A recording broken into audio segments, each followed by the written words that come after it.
قرآن مجید فرقان حمید میں اللہ پاک نے ایک مسجد کا نام لے کر اسے یوں گرا دینے کا حکم عنایت فرمایا۔ 11واں پارہ سورۃ التوبہ، خالق کائنات ارشاد فرماتا ہے والذین اتخذوا مسجدا ضرارا وکفرا وتفریقا بین المؤمنین وارصادا لمن حارب اللہ ورسولہ من قبل۔ اس آیت کے تحت واقعہ کچھ اس طرح ہے کہ آپ صلی اللہ علیہ وآلہ وسلم کے ساتھ چند منافقین بھی شامل ہو گئے جن کا علم بخوبی اللہ پاک نے آپ صلی اللہ علیہ وآلہ وسلم کو عطا فرما دیا کہ محبوب یہ جو ہیں وہ جو آپ دین کا بتاتے ہیں یہ فقط دکھاوے کے عوض ریاکاری کے سبب یہ آپ کے ساتھ ملے ہوئے ہیں، در حقیقت یہ اسلام کے ساتھ مخلص نہیں۔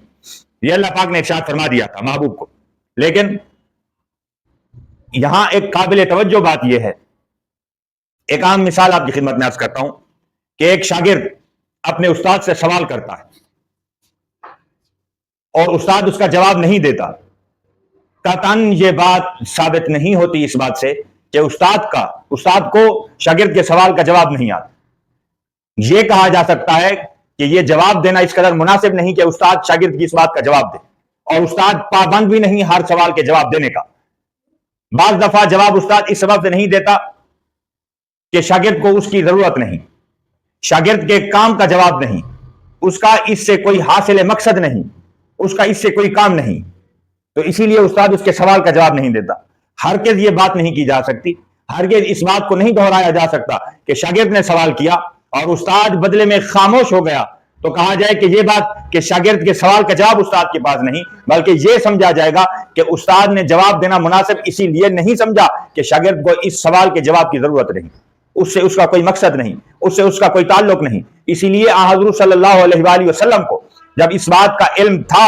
پھر بتایا کیوں نہیں؟ تو وہاں پر بھی یہ بات بخوبی بیان کی جائے گی کہ اللہ پاک نے اپنے حبیب صلی اللہ علیہ وآلہ وسلم کو اس بات کا علم تو عطا فرمایا لیکن واضح کرنا ابھی حکم نہیں عنایت فرمایا اور اس کی ابھی ضرورت محسوس نہیں ہوئی۔ تو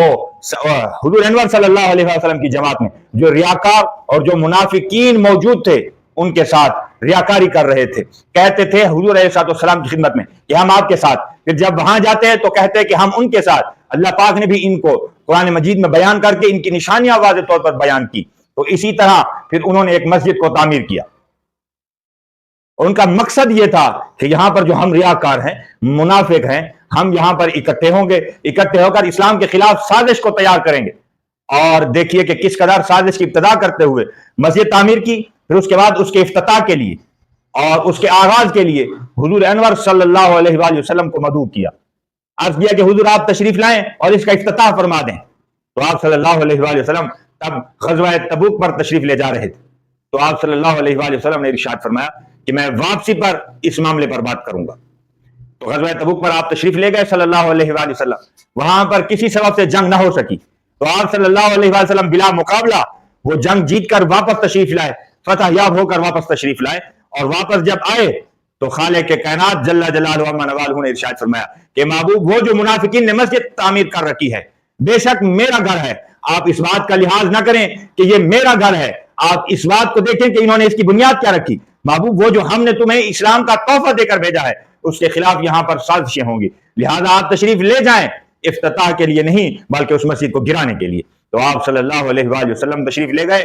اور اپنے دست مبارک سے افتتاح کرنے کی بجائے اس مسجد کو مسمار کر دینے کا حکم عنایت فرمایا، اور از خود اس کی ابتدا کرتے ہوئے اس کی دیواروں کو، اس کی بنیادوں کو اپنی اصل منزل سے ہٹا دیا گیا اور اس مسجد کو گرا دیا۔ خالق کائنات کے اذن سے، ان کے حکم سے، رب کائنات جل جلالہ و عم نوالہ اپنے کرم سے، اپنے فضل سے، اپنی مہربانی سے ہمیں دین متین پر استقامت عطا فرمائے، ہمیں نعمت ایمان پر ثابت قدم رکھے۔ آمین۔ وآخر دعواہم ان الحمدللہ۔